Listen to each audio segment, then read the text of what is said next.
in the Nancy Guthrie disappearance, online sleuths have spotted what they claim is a striking similarity in the way Tommaso Cioni walks. For days now, I've been tracing fragments of a story that refuses to sit quietly. It begins in Tucson, Arizona, where 84-year-old Nancy Guthrie vanished from her Catalina Foothills home on January 31st, 2026.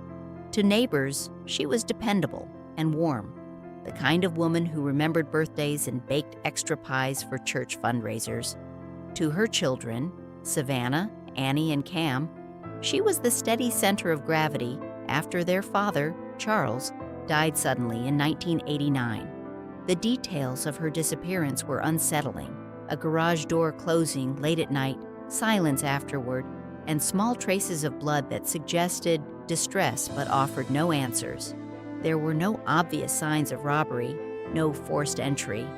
At first, many feared she had been targeted because of her daughter's public profile, but as the days unfolded, it became clear that something far more personal lay beneath the surface: a family's rock and the image she built.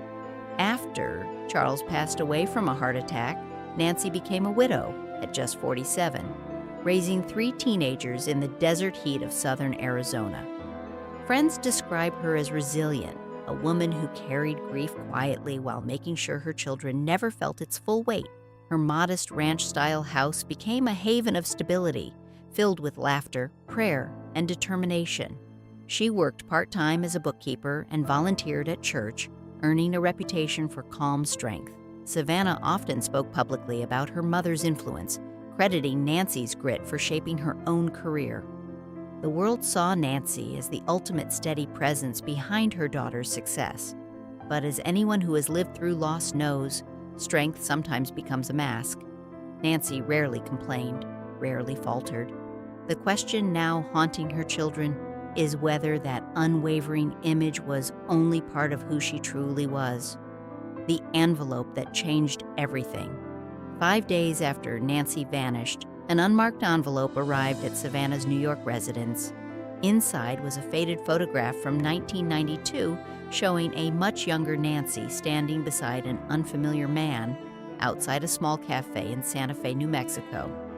On the back, in handwriting none of her children recognized, were the words, "She deserved more than secrets. Ask about Elena." That simple note shifted the investigation in a new direction. During a tense video call, Savannah held the photograph up to her siblings. Annie whispered in disbelief, and Cam stared at the image as though it might rearrange itself into something recognizable. The date was 3 years after their father's death. None of them knew who the man was. None of them had ever heard the name Elena. But in that moment, they understood something profound. Their mother had been keeping a story from them for decades. A chance meeting in Santa Fe records eventually led investigators to Santa Fe, where Nancy had attended a church retreat in 1991. It was there she met Victor Ramirez, a gallery owner and painter who had built a quiet life in New Mexico after emigrating from Mexico City years earlier. Victor, now 80, described their connection as rooted in shared loss. He too had been widowed. What began as companionship slowly grew into something deeper. According to Victor, Nancy struggled with guilt, even as she felt drawn to a different version of herself in Santa Fe. The Southwest landscapes, the art community, and the slower rhythm of life offered space for reflection she hadn't allowed herself in Tucson. Victor says she never intended to deceive anyone at first. She simply wanted a weekend of breathing room. But small choices, repeated over time, can build entire parallel worlds. Elena, the name that lived in secret. In Santa Fe, Nancy was not known as Nancy Guthrie. She was Elena. Victor said he gave her the nickname after a literary character they both admired, someone fiery and unafraid. Under that name, she helped manage the books at his gallery and occasionally displayed her own amateur paintings.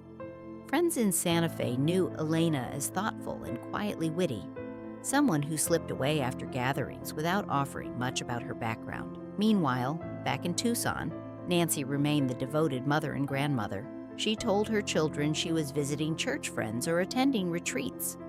In truth, she was dividing her time between two identities. Those who knew her as Elena never suspected she had another life hundreds of miles away. And those who loved her as Nancy never imagined she had found companionship again so soon after widowhood, balancing two worlds for 3 decades. Throughout the 1990s and early 2000s, Nancy carefully compartmentalized her existence. She maintained her bookkeeping work in Tucson and gradually invested small amounts of money into Victor's gallery. Investigators later found modest financial transfers consistent with that support. In Santa Fe, she embraced creative energy and lively discussions about art and philosophy. In Tucson, she attended church potlucks and family milestones. It was not a life of extravagance or recklessness. It was a life divided by silence. Victor described their relationship as loving but constrained by Nancy's refusal to disrupt her children's perception of her. She believed that revealing her new partnership would somehow diminish the memory of their father. Over time, secrecy became habit. Letters were exchanged instead of emails. Cash was used when possible. The effort to protect her family's comfort quietly shaped every decision she made, the weight of secrecy and growing anxiety. As years passed, maintaining two identities became emotionally exhausting. Nancy's health declined in the 2000s, and Victor recalled urging her to share the truth with her children. She resisted, fearing their disappointment. According to him, she often said, "They see me as the widow who stayed strong. That's who they need." Yet the anxiety of concealment grew heavier. When Savannah's public career expanded, Nancy reportedly worried that scrutiny might expose her hidden life. During the pandemic, travel restrictions kept her in Tucson for extended periods, intensifying her sense of isolation. Victor described long conversations in which she admitted feeling torn between duty and authenticity. By January 2026, during her last visit to Santa Fe, she confided that she sometimes felt watched.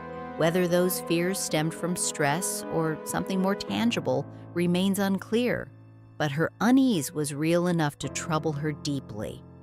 The family confronts an unseen mother. When investigators shared Victor's statement with the Guthrie siblings, emotions ran high. Shock mingled with grief.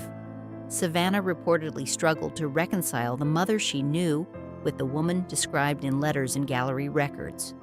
Annie questioned why Nancy had felt unable to trust them with the truth. Cam expressed frustration that decades of secrecy had deprived them of understanding their mother's full humanity. Yet beneath the hurt was recognition. Nancy had spent her life prioritizing her children's stability. Perhaps she believed concealment was an act of protection rather than betrayal. Public reaction added another layer of complexity. Online speculation ranged from sympathy to judgment. For the family, however, the issue was not scandal.